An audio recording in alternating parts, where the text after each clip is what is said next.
रसोईया से प्रोफेसर तक पड़ा है आज रोड पर बेकार।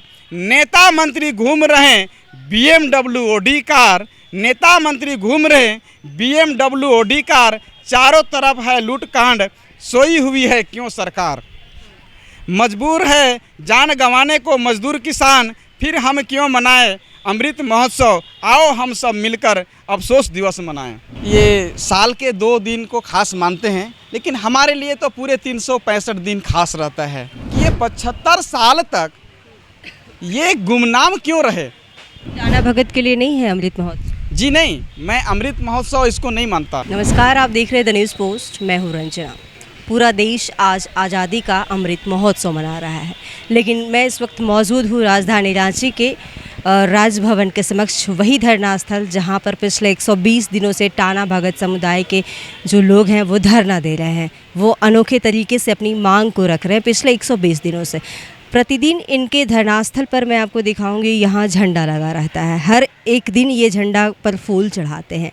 आज पूरा देश आज़ादी का अमृत महोत्सव मना रहा है, लेकिन आप पिछले इस धरनास्थल पर 120 दिनों से झंडा को प्रतिदिन पूजा करते हैं। आप कैसे मना रहे हैं? जी बिल्कुल, हम लोग इस तिरंगा को 365 दिन हम लोग अपने तरीके से, पारंपरिक तरीके से हम लोग इनको पूजते हैं, सम्मान करते हैं और सबसे आग्रह भी करते हैं। हमारा जितने भी टाना भगत परिवार के लोग हैं, ये बहुत इज्जत के साथ इनका सम्मान करते हैं। लोग भले ही देश में ये साल के 2 दिन को खास मानते हैं, लेकिन हमारे लिए तो पूरे 365 दिन खास रहता है, क्योंकि हम लोग का दिनचर्या ही ऐसा है कि हम लोग जब भी कुछ ऐसा काम करते हैं तो पहले झंडा को हम लोग वहाँ पर नमन करते हैं, उनको धूप बत्ती के साथ उनको स्वागत करते हैं, उनको नमन करते हैं और अपना कार्यवाही को प्रारंभ करते हैं। आज़ादी के अमृत महोत्सव में के जश्न में पूरा राजधानी रांची डूबा हुआ है, लेकिन ये टाना भगत समुदाय जैसे रोज़ मनाते हैं वैसे उनका आज भी है क्या? जी बिल्कुल, ये अमृत महोत्सव हमारे अनुकूल तो नहीं है। बहुतों ने कहा कि ये अमृत महोत्सव उन स्वतंत्रता सेनानियों जो गुमनाम हो गए उनके लिए, यह आंदोलन में जो गुमनाम हुए उनके लिए अमृत महोत्सव मनाई जा रही है। मैं सोचता हूँ और उनसे पूछता भी हूँ कि ये 75 साल तक ये गुमनाम क्यों रहे, उनको बीच में ही क्यों अमृत महोत्सव नहीं मनाई गई उनके नाम पर, उनको क्यों ढूंढ कर निकालने का काम नहीं की सरकार। आज ये अमृत महोत्सव के नाम पर पुनः यहाँ की गरीब जनताओं के साथ एक छलने का बहुत बड़ा षड्यंत्र है। ये अमृत महोत्सव उनके लिए हो सकता है जो देश में धनाढ्य हैं, जो पूंजीपति हैं। क्यों टाना भगत के लिए नहीं है अमृत महोत्सव? जी नहीं, मैं अमृत महोत्सव इसको नहीं मानता और हमारे टाना भगत के लोग आज अमृत महोत्सव नहीं मना रहे हैं। इसी कारण से आज यहाँ पर जनसंख्या की उपस्थिति आप देख रहे होंगे नहीं है। तो कहाँ चले गए प्रतिदिन? बिल्कुल जी बिल्कुल, प्रतिदिन रहते हैं, लेकिन आज विशेष एक मीटिंग कर रहे हैं कि ये अमृत महोत्सव के नाम पर से पुनः देश की सरकार छलने की काम की है। इसलिए एक गोपनीय बैठक एक गोपनीय बैठक चल रही है कि हम लोगों के साथ बार बार ऐसा छलना, ऐसा क्या उद्देश्य है सरकार की। हमारे जल जंगल ज़मीन को हमेशा लूटने का षड्यंत्र आखिर ऐसा क्यों करना चाहती है। ये वाकई में हमारे हित की सरकार है या उन कारपोरेट घरानों के हित करने के लिए बैठी हुई है। आप टाना भगत समुदाय का अलग सांस्कृतिक वेशभूषा, रहन परिवेश होता है, एक बार इस परिवेश को बिल्कुल, ये घंटा जो आप देख रहे हैं, ये घंटा, इसको हम लोग जब हम लोग तिरंगे को सलामी देते हैं, हाँ, जब हम लोग तिरंगे के सामने पुष्प चढ़ाते हैं, उनको धूप बत्ती करते हैं, हमारे ये पूर्वजों के द्वारा दी हुई ये सफ़ेद झंडा आपने देख रहा होगा, ये झंडा के ऊपर भी हम लोग पुष्प और माल्यार्पण करते हैं और हम लोग घंटी बजा करके अपने पूर्वजों को ये संदेश देते हैं कि आपके द्वारा बताई गई रास्ता को हम लोग हमेशा मानते आ रहे हैं। आप भी हमारी रक्षा करना, हमारे जल जंगल ज़मीन की रक्षा करने में आपकी आध्यात्मिक शक्ति की, आपकी शक्ति की असीम आवश्यकता है। आप हम सबों को ऊर्जा भरने का काम करते हैं। पूर्व टाना भगत का क्या रोल था?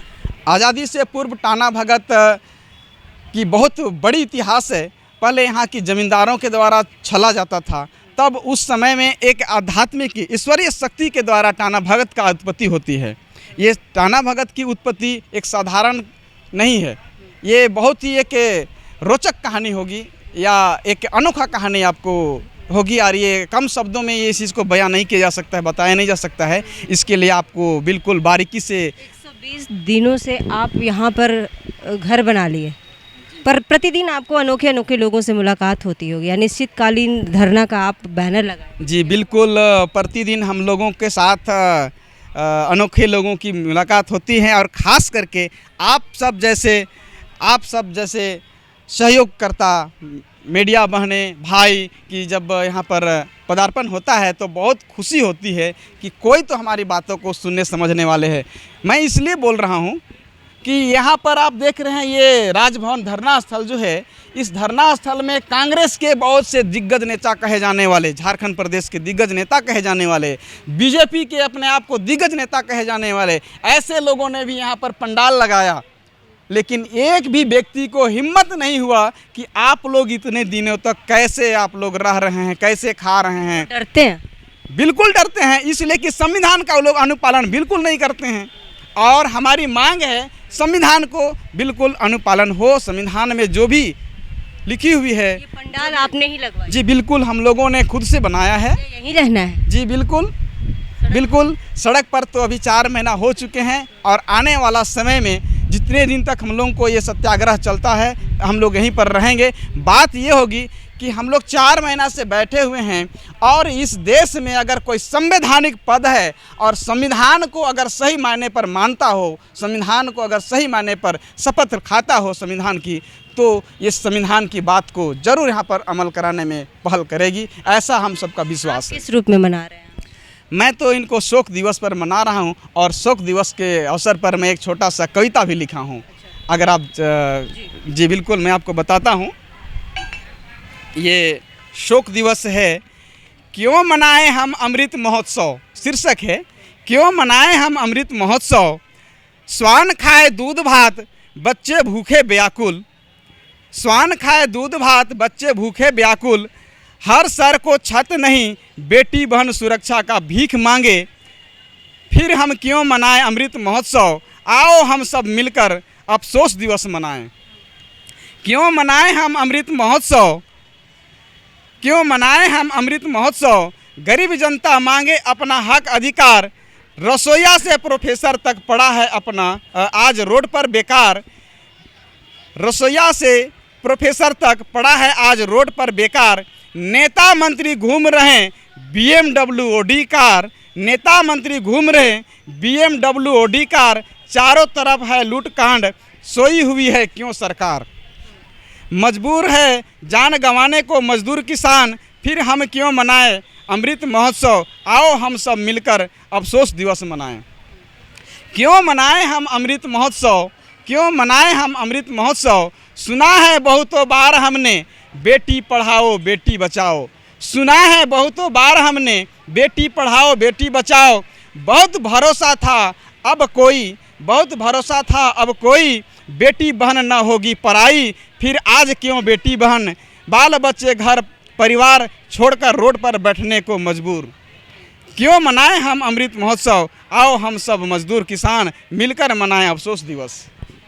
ये टाना भगत समुदाय के लोग आज पूरी आज़ादी के जश्न में पूरा देश आज अमृत महोत्सव मना रहा है। उन स्वतंत्रता सेनानियों को याद कर रहा है जो गुमनाम थे। इनका कविता आपने सुन लिया। ये इस कविता को यहाँ पर बैठे बैठे यहाँ की परिस्थितियों को उसमें बयां कर दिए, क्योंकि ये यहीं पर पिछले 120 दिनों से धरना दे रहे हैं। यहाँ पर तमाम लोग जो असंतुष्ट हैं, चाहे वो प्रोफेसर हो, सहिया बहनें हो, या फिर वो विकलांग युवा हो, अपनी हक की लड़ाई के लिए आवाज़ के लिए यहाँ बैठा, उनकी कोई नहीं सुनता है। तो इनका कहना है कि आज ये आज़ादी के अमृत महोत्सव में को शोक दिवस के रूप में मना रहे हैं। इन्होंने पूरी तरह से पढ़ के आपको कविता सुना दिया, क्योंकि क्योंकि यहाँ की परिस्थिति को यही बयां कर रहा है। ये हरा पंडाल, ये टाना भगत समुदाय के लोग पिछले 120 दिनों से रह रहे हैं। कुछ लोग जो इनके टीम में हैं वो गोपनीय मीटिंग कर रहे हैं। इन्होंने सरकार पर जमकर हमला बोला, इन्होंने कविता के माध्यम से कैसे हमला किया आप भी सुन लिए। राजधानी रांची ही नहीं, पूरा देश आज आज़ादी का अमृत महोत्सव के जश्न को मना रहा है, लेकिन ये टाना भगत समुदाय प्रतिदिन अपनी दिन की शुरुआत झंडा को पूजा करने के बाद ही करते हैं। लेकिन आज भी इन्होंने पूजा किया, लेकिन ये आज़ादी के अमृत महोत्सव को शोक दिवस के रूप में मना रहे हैं। खैर, टाना भगत समुदाय अपनी मांग को लेकर राजधानी रांची के राजभवन के समक्ष 120 दिनों से धरना दे रहे हैं। अब इनकी मांग को कौन सुनेगा, कब सुनेगा, इसके लिए हम सभी को और दर्शक को भी, अभी सबको और इन्हें खुद इंतज़ार करना है। तमाम इसी तरह के अपडेट्स के लिए बने रहिएगा द न्यूज़ पोस्ट के साथ। नमस्कार।